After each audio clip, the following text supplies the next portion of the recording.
வணக்கம். இன்று காலை பொழுது உங்களுடன் ஒரு அருமையான கதையை பகிர்ந்து கொள்ளவிருக்கின்றேன். ஒரு அரசன் வேட்டைக்கு சென்றிருந்தான். அவன் வேட்டையாடி கொண்டிருக்கும் போது ஒரு அழகான புள்ளிமான் துள்ளி ஓடுவதைக் கண்டு அவன் அதன் பின் தொடர்ந்து சென்று அம்பை எடுத்து எய்து அதை சுடுவதற்கு தயார்படுத்தி கொண்டிருந்தான். அந்த அம்பை விடும் பொழுது அது ஒரு மண்புதிரில் அடிபட்டு அந்த மண்புழு துக்குநூறாக உடைந்து அதிலிருந்து ஒரு முனிவர் வெளிவந்தார். அந்த முனிவர் வந்த உடனே சபித்தார், இவரை நீ பன்றியாக மாறென்று. அந்த சில நிமிடங்களுக்கு பிறகு அந்த முனிவரிடம் போய் மண்டாடி கேட்ட பிறகு முனிவர் சொன்னார், நான் கொடுத்த சபதத்தை நான் திரும்ப எடுத்துக்கொள்ள முடியாது. நீ ஒரு ஆண்டு காலம் பன்றியாக இரு. அதற்கு பின் உன்னுடைய மகன் உன்னை வந்து தொடும் பொழுது நீ அரசனாக மனிதனாக மாறி அரசனாக போகலாம் என்று கூறிவிட்டு சென்று விட்டார்.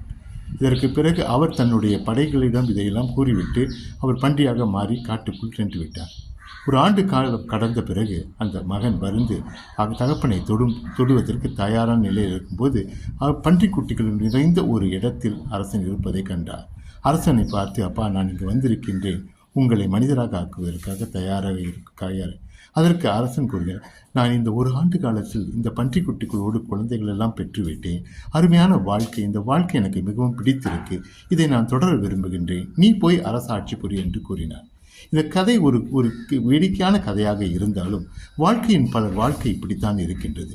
பல வாய்ப்புகள் வரும் பொழுது அதை நழுவ விட்டுவிட்டு அதற்கு பதிலாக அந்த பன்றி போல் வாழ்ந்து கொண்டிருக்கின்றார்கள். அதை தவிர்க்க வேண்டுமென்றால் நாம் துணிச்சலான முடிவுகளை எடுக்க தயாராக இருக்கிறோம்.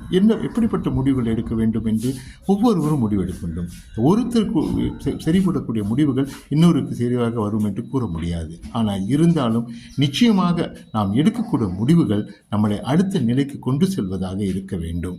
நாம் அதை நாம் நன்றாக சீர்தூக்கி பார்த்து இது எனக்கு பயன் தருமா, பயன் தராதா, எப்படி இதை நான் சிறப்பாக செய்வது என்பதெல்லாம் கொஞ்சம் ஆராய்ச்சி செய்ய வேண்டும்.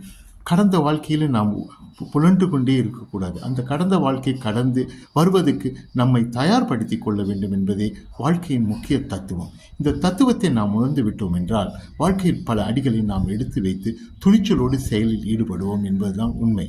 அந்த துணிச்சலுக்கு உங்களை இட்டு செல்ல வேண்டும். நிச்சயமாக நீங்கள் வெற்றி அடைய வேண்டும்.